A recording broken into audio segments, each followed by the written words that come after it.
गोर लागे छै सब गोटे कर स्वागत कर रहल छी वैदेही विचार के डिजिटल प्लेटफॉर्म पर। दरभंगा में तो बहुतो मंदिर अहाँ गेल हेबे, मगर एकटा इस्कॉन के मंदिर छै राधा कृष्ण का, ओ बहुत कम गोटे एखन गेल हेथिन।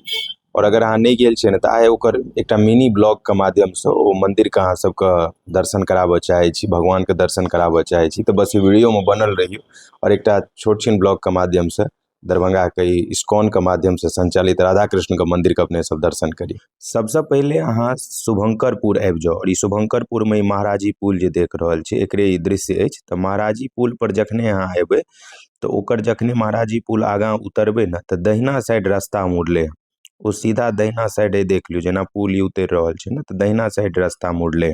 ई वीडियो कनिक अहाँके रिवर्स में देखायत किया लास्ट टाइम पर रिकॉर्ड कयल गेल छै। देखियो दहिना तरफ उतरबे जिम्हर दुर्गा पूजा होइ छै तो वही मंदिर दुर्गा मंदिर से नजदीक होइत जे सीधा रास्ता लगभग 100 से 200 मीटर के बीच में सीधा गेले हैं, वो पहुंचा दै छै मंदिर लग। ई देखियो मंदिर हम सब आबि गेल छी इस्कॉन मंदिर, और ई इस्कॉन मंदिर का दृश्य अपने देख रहल छी।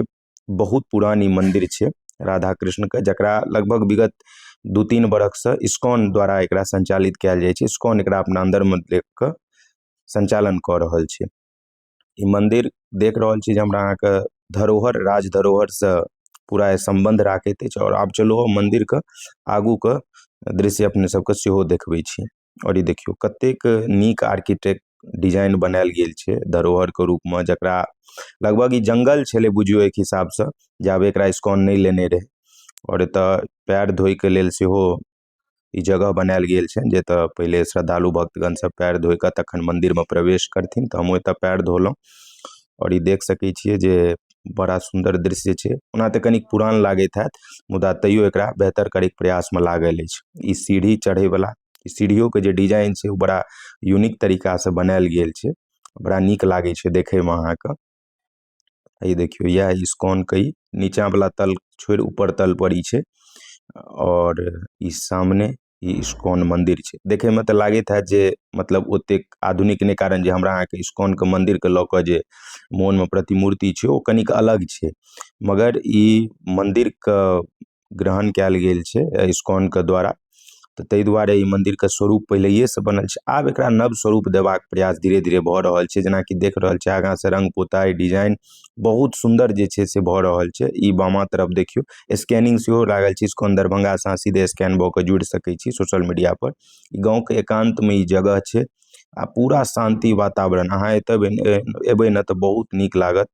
और एतऽ अहाँ बैस के न मतलब कनिक मेडिटेशन कऽ सकै छी, अपना मोन के स्थिर कऽ सकै छी। सामने इस्कॉन के बोर्ड जे पर पूरा इस्कॉन के बारे में विवरण अछि ई चारू तरफ। और ई एही मंदिर पर की शिष्य छथि जे ई मंदिर के बारे में जानकारी, इस्कॉन के बारे में जानकारी दऽ रहल छथिन। जे भी एतऽ भक्तगण सब अबै छथिन इस्कॉन से जुड़े के लेल, ई सब कहि रहल छथिन जे नीक मार्ग अपना। और ई मंदिर के देखियो यह रास्ता सीधा जे हम बतबै छलहुँ महाराजी पुल से जखन अहाँ दहिना उतरबै तो ई पूरा जे सीधा रास्ता एते एल है। देखियो आगा में बहुत बड़ा कैंपस छै, बाग बगीचा छै, गाय सब खूब चरि रहल छै। भगवान कृष्ण के जतऽ मंदिर रहै छनि गाय सब स्वाभाविक छै एबे करै छै। और ई देखियो सब हमरा सबके बतबैत सबटा विषय सबके बारे में जे कखन की पूजा होइ छै, कखन आरती होइ छै। तो हमहूँ सब पहुँच गेल रही 4:15 में तो साँझ के पट खुजे छै। आब देखियो भगवान के सीधा दर्शन करू, श्री श्री राधा श्याम सुंदर बलदेव जी के दर्शन छनि ई 3टा मूर्ति।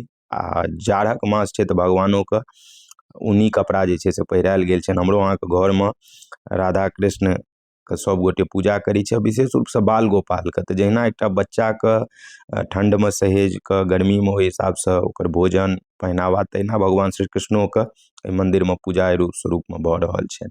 ई देखियो बाहर के दृश्य तो पहले एना देखे में नहीं छले, जहिया से इस्कॉन ई मंदिर के ग्रहण केलकै तहिया से एकर स्वरूप बदल रहल छै। तो अहूँ सब अगर ई दरभंगा में मंदिर नहीं गेल छी न तो जरूर जइयो। दरभंगा में तो एक पर एक मंदिर सब छै, मगर इहो मंदिर के अलग महत्व छै।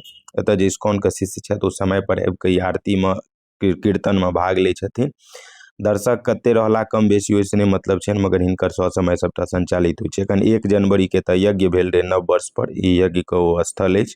ई चारू तरफ देखियो महाप्रसाद के काउंटर लागल छै, बैसै के व्यवस्था छै आ बहुत नीक लागत एतऽ, एकदम शांति अनुभव हैत। ई देखियो ई सामने श्रीला प्रभुपाद जी जे इस्कॉन के संस्थापक छथिन और या भगवत गीता के पूरा विदेश स्तर पर प्रचार करबाक प्रयास केलखिन जे आइ इस्कॉन जे छै से पूरा अंतर्राष्ट्रीय स्तर पर विख्यात अछि। ई देखियो कतेक नीक धरोहर के रूप में लागि रहल छै। धीरे धीरे ई मंदिर के और भी सुदृढ़ करबाक प्रयास हेतै। तऽ अहाँ सब जरूर एक बेर शुभंकरपुर आउ और ई मंदिर पर विजिट करियो। राधा कृष्ण के मंदिर पर बहुत नीक लागत। एकदम शांति वातावरण छै, कनिको शोरगुल नहीं नजर आयत आ एकदम लागत जे प्रकृति के बीच में छी। मंदिर के ई दहिना भाग सेहो किछु दृश्य हम अपने सबके देखा रहल छी। तऽ जे एतऽ रहै छथिन मंदिर के संचालक सब एतऽ विश्राम केला पाछू में। एकटा छोट छिन ब्लॉग छला, वीडियो समाप्त भऽ रहल छै। चैनल पर पहले बेर आयल तऽ सब्सक्राइब, लाइक, शेयर कऽ दियौ।